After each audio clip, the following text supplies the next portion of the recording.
And now, a word from our sponsors. Hey guys, today we're gonna finish the Unit 1 topic, which then means we'll be ready for one whole exam. So the last topic is pressure groups, and in this video I'm going to talk about what pressure groups are, and then a little bit about how they actually differ from political parties. Anyway, so what is a pressure group? A pressure group is a political association which seeks to defend or promote the interests of a certain section of society or a particular issue, and they do this usually by influencing government at any level whatsoever. So that could be like the local level, it could be in the judiciary, it could be actually, in parliament, maybe by protesting. And obviously we'll get to this in the next few videos. But there's a notion that we need to be aware of and be able to define, and it's called functional representation.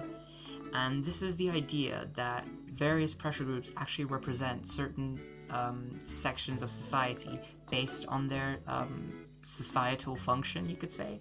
Usually that's through their occupation. So for example, the British Medical Association represents doctors, and you could say probably nurses as well. Anyway, so let's get on to the differences between pressure groups and political parties.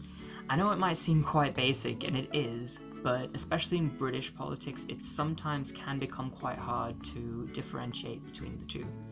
But the main differences between political parties and pressure groups are that political parties obviously seek to gain governmental power, whereas pressure groups do not seek power, they only seek influence.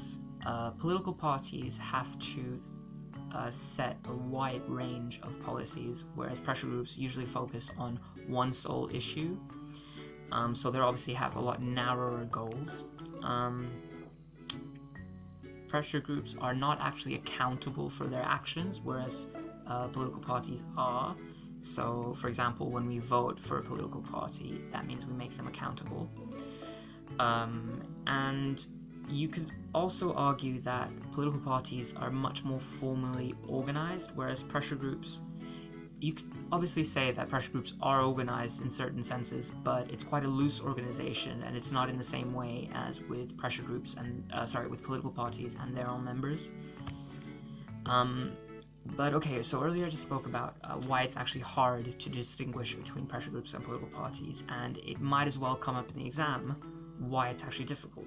So the first reason why it's difficult to distinguish between the both is because pressure groups can actually put up candidates for election. So an example of that might be the cooperative party.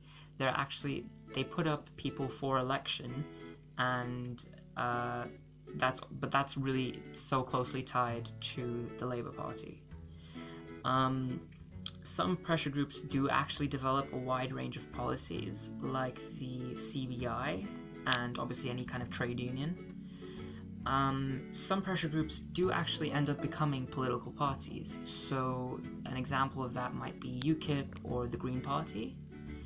And something that I just mentioned a few seconds ago is the fact that a lot of pressure groups actually have very strong ties to political parties. So like the Cooperative Party with the Cooperative with the Labour Party, and also the Countryside Alliance has very strong links to the Conservative Party. And now, a word from our sponsors.